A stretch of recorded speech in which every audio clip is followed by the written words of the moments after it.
Welcome back. We are all excited right now. All new at midday, Huntsville's Vaughn Brown Center is tapped to host an all-star Lee Greenwood tribute. Now, not only is October 12th, my co-anchor Pat Simon's here, birthday, but it's also the night of some of country music's biggest stars will join in for the 40 years of hits celebration for Lee Greenwood. Joining us via Zoom right now is the legend himself, Mr. Lee Greenwood. Sir, thank you so much for joining us this morning. You're welcome. Great to be talking with you. We love it. Hey, for nearly 4 decades now, your music and voice have left imprints on our hearts, all generations, all ages. Did you ever think your music career would span the years like this? You know, I don't think so. I never looked at it that way. I told you off camera that I started singing in church when I was 10, 11, 12 years old and started playing the instruments that I play. Between the ages of 12, 13, 14, 15, I was playing in nightclubs when I was 15 years old, as my mother did in the 40s. And so it just became something I did all the time, and worked in nightclubs, and then I worked in the casinos in Nevada for almost 20 years. And then I started touring, and that was a whole different life. But it has really given me an advantage because seeing the geography of the United States probably helped me write the song God Bless the USA with so many different cities. I remember looking at American Bandstand when there used to be Dick Clark show out of Philadelphia, and any song that got popular and named was because it named the city, and they'd play it in the city, Philadelphia, USA, or whatever. And so I chose different parts of the compass in my song to get it more popular in those cities, but I had no idea in the eventual success of God Bless the USA, now the most recognizable patriotic song in America, that it would be that only because I named more than just one city. Well, Lee, 40 years, still going strong, North Alabama, all excited because you just announced the big 40-year celebration for October 12th in Huntsville. Happens to be my birthday. We appreciate that for that. Hey, why Happy Huntsville, birthday. by the way? Thank you so much. Why Huntsville? Well, I didn't want to compete in the Nashville market. There's so much going on here with the Predators, of course, and the Titans, and shows at Bridgestone Arena all the time. I wanted to get into a market where I could be a bigger fish, if you will. But this is going to draw an awful lot of people from Nashville. We're only an hour or so away. I had great success in the state of Alabama. I toured with the group Alabama for 2.5 years. My former manager, Jerry Bentley, is from there, and former Marine. Jerry and I are still very close. He and his wife, Elaine, still live there in Huntsville, and had great shows in Montgomery, Birmingham, and Huntsville over the years. So it's just a very good market for me to be in.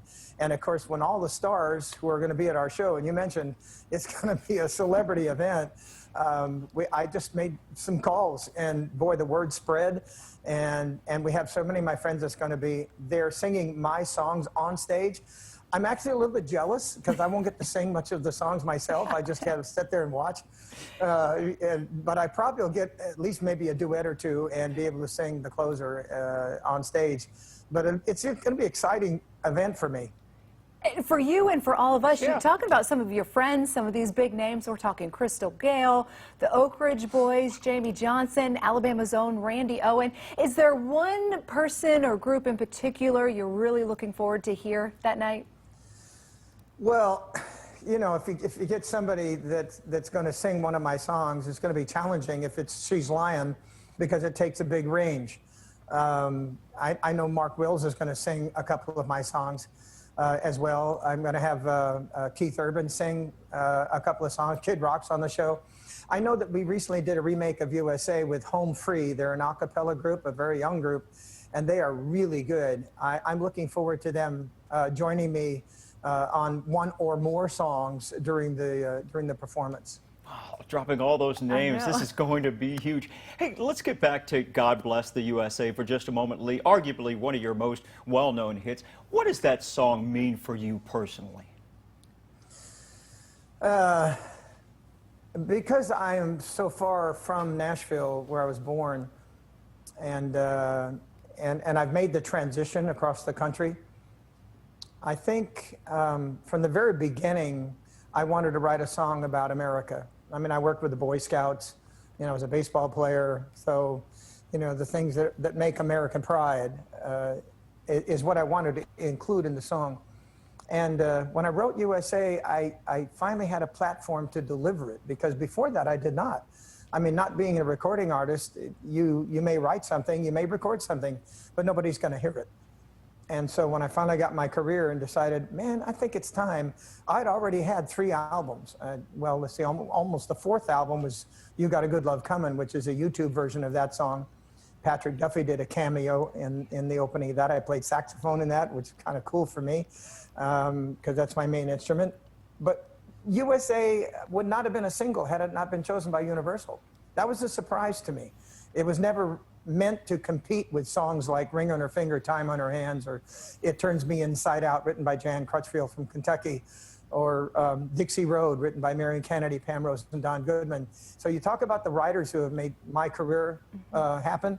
I want to give tribute to those writers and musicians and engineers and my producer, Jory Crutchfield, for so many years, and let them know how much I appreciated all of the music. And of course, it's going to come to life when you get somebody like, you know, Dustin Lynch singing one of my songs, or Tracy Byrd, or Sam Moore. Sam Moore's going to be on the show, Mr. Soul Man.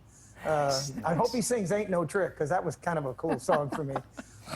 We absolutely cannot wait. Hey, before we let you go, do you have a favorite moment that stands out over the years for you, where you stop and say, hey, this moment, I finally made it. At this point, this is when I knew I made it. Was it when God Bless the USA reached the top of the charts, or was it a different moment?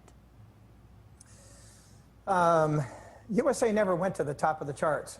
Only after 2001 did it go #1 on all charts in America, and that, of course, because of the tragedy and the crisis. Playing on the Nimitz aircraft carrier during one of my USO tours in the Persian Gulf, that was a big moment for me. Twice at the inauguration of 2 different presidents at the Lincoln Memorial. You know, it's hard to say apples and oranges, touring with Alabama when they were as big as the Beatles and playing outdoor festivals. It's hard to put my finger on one that would be more important than the other. Certainly a White House concert, but there's just been so many. You know, the reflections come to me like pages in a book. We love it. We cannot wait to have you here in Huntsville again. Award-winning artist Lee Greenwood, sir, thank you so much for your time this morning. It's been an absolute pleasure talking with you. And again, we look forward to seeing you on October 12th. Thank you. Tickets go on sale at Ticketmaster. Go ahead and get them now. You bet, Lee. A pleasure, all ours, to have you on the program. In fact, you can go to our website right now, folks. Go to WAAYTV.com to find out more about the All-Star Lee Greenwood tribute set for October 12th at the Vaughn Brown Center.